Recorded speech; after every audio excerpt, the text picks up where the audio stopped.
My name is Henry Vaughn. I'm 70 years old, and I've been sitting with a realization that arrived far too late to be useful, but too heavy to ignore.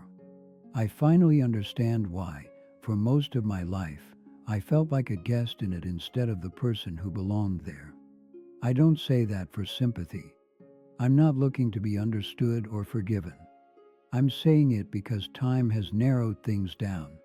When you get old enough, the noise falls away, and what's left is the truth you kept stepping around. These days are quieter than I expected. Not peaceful, just quiet. The house sounds different when it's mostly empty.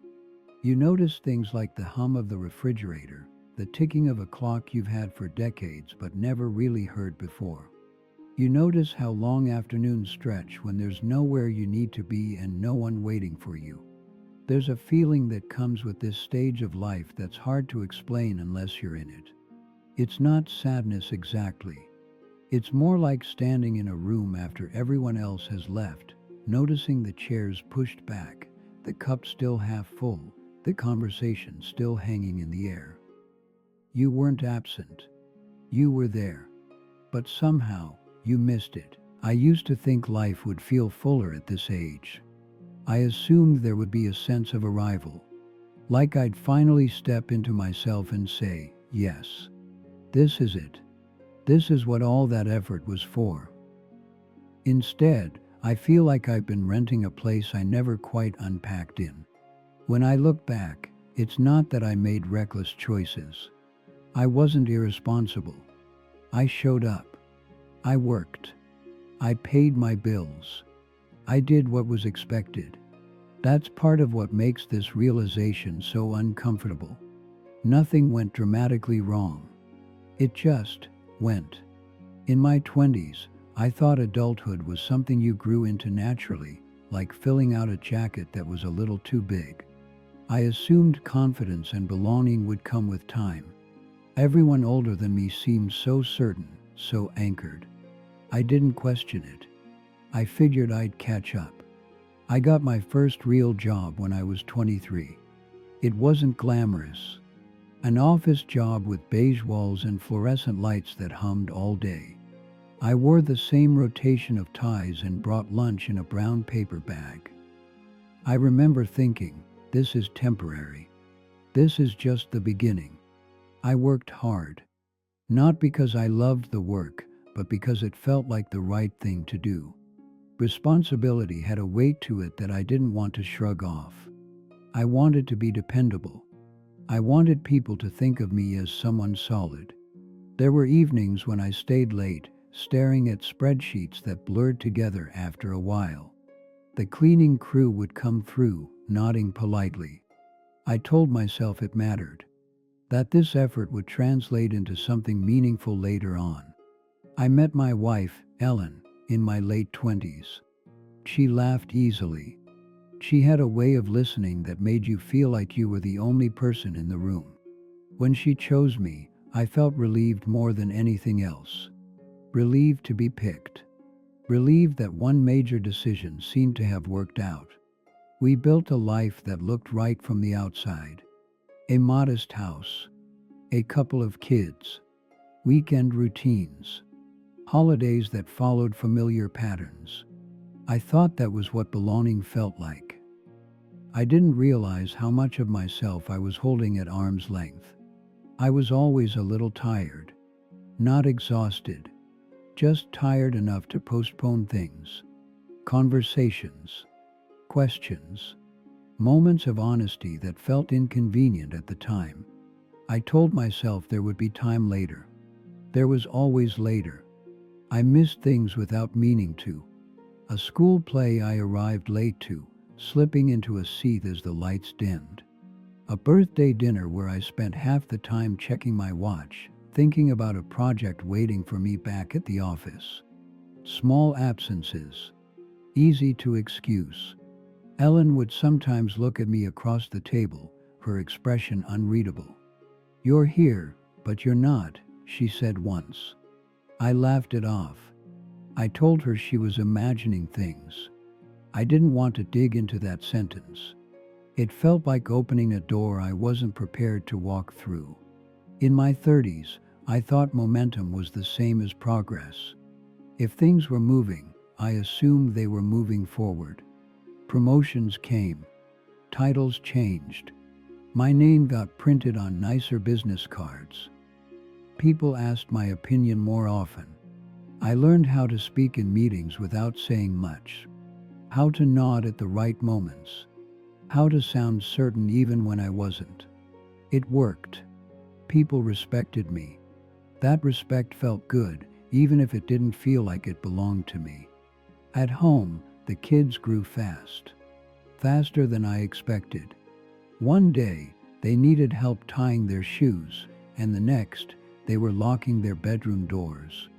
I watched it happen from the doorway, telling myself I was giving them space. I didn't realize I was giving myself distance, too. Ellen and I stopped talking the way we used to. Not arguing. Just not talking. We discussed logistics. Schedules. Who was picking up groceries? Who was paying which bill? We functioned well together. I mistook that for closeness. There were moments when I felt like an observer in my own life. Standing slightly to the side, watching conversations unfold, watching decisions get made. I didn't feel unhappy exactly. Just detached. Like I'd been invited into a story already in progress. In my 40s, the years began to blur. Workdays stacked up like identical boxes. I opened one, then another, then another. I told myself this was stability. That this was what adulthood looked like when it was done properly. Friends drifted away without any dramatic falling out. We meant to keep in touch. We said we would. We didn't. Months turned into years, and then into memories that felt oddly impersonal. My parents aged quietly. My father's hand started to shake when he held his coffee cup. My mother repeated stories she'd told me before. I noticed these things, but I didn't stop. I visited when I could. I called when I remembered. I assumed they'd always be there. When my father died, it wasn't sudden. There was time to prepare, or so I thought. Standing beside his hospital bed, I realized how much I'd left unsaid. Not dramatic confessions. Just ordinary things. Questions I never asked. Gratitude I never voiced. After the funeral, life resumed its shape. Work. Home. Routine. Grief folded itself into the background. I told myself that was resilience. Ellen and I separated when I was 52. Not with shouting or betrayal. Just a tired conversation at the kitchen table, late at night, when neither of us had the energy to pretend anymore. She said she felt lonely even when I was in the room. I didn't argue. I didn't know how. The house felt larger after she left. Or maybe I did. The kids were grown by then. They had their own lives, their own urgencies. We talked on the phone. We met for the holidays. They were polite, loving, even. But something had shifted. I had missed the years when relationships deepen, when you earn your place in someone's inner world. I told myself this was normal, that this was what happened when children became adults. I didn't see my own role in the distance. In my 60s, retirement arrived like a door closing softly. No fanfare. Just one day, waking up without a schedule that mattered to anyone else. The first few weeks felt like freedom. Then the days began to stretch. Without the structure of work, I noticed how little I knew about myself. What I liked. What I wanted. I filled time with errands, with television, with small projects that didn't mean much. I waited for something to click. It didn't. That's when the feeling became impossible to ignore. That sense of being a visitor. Like I'd spent decades abiding by house rules I never wrote, thanking people for letting me stay. The turning point wasn't dramatic. No sudden illness. No grand revelation. It was a quiet afternoon, sorting through old boxes in the garage. Papers. Photos. Things I'd kept without knowing why.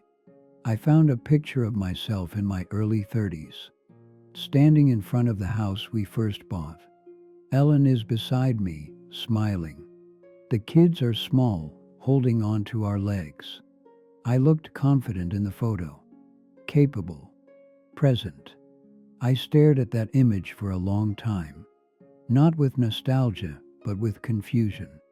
I didn't recognize the man looking back at me. Or maybe I did, and that was worse. It occurred to me, with a clarity that made my chest tighten, that I had spent most of my life waiting for permission to be myself. From employers, from family, from some invisible authority that was never going to show up. I had lived carefully, politely. I had followed the script so closely that I forgot to ask whether it was mine. The realization didn't come with relief. It came with a weight.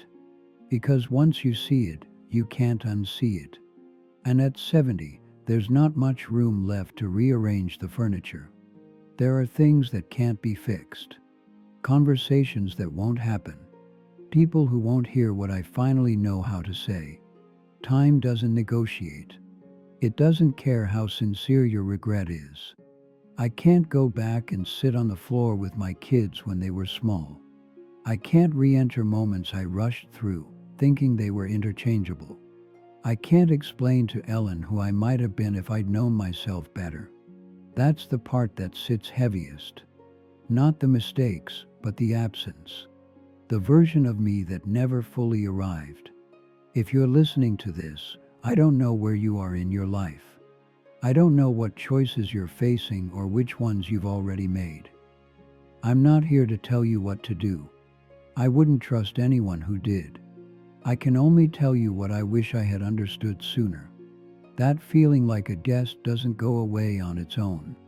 It doesn't resolve with time, effort, or approval.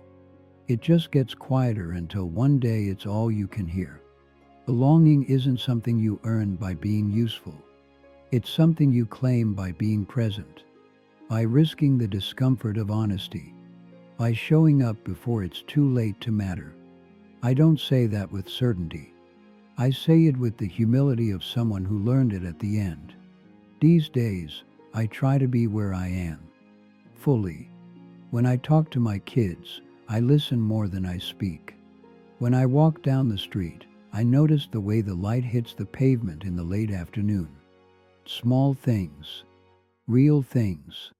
I don't know how much time I have left. None of us do, really, but the margin is thinner now. I'm not trying to make up for lost time. That's not possible. I'm just trying not to miss what's still here. If this meant something to you, if it stirred a thought you've been setting aside, I hope you don't ignore it the way I did. You don't have to do anything with it right now. Just don't pretend it isn't there. As for me, I'll finish my coffee. I'll sit at the table a little longer. The clock will keep ticking. The tree across the street will keep growing. And for the first time, I'll try to feel like I belong in the life that's left.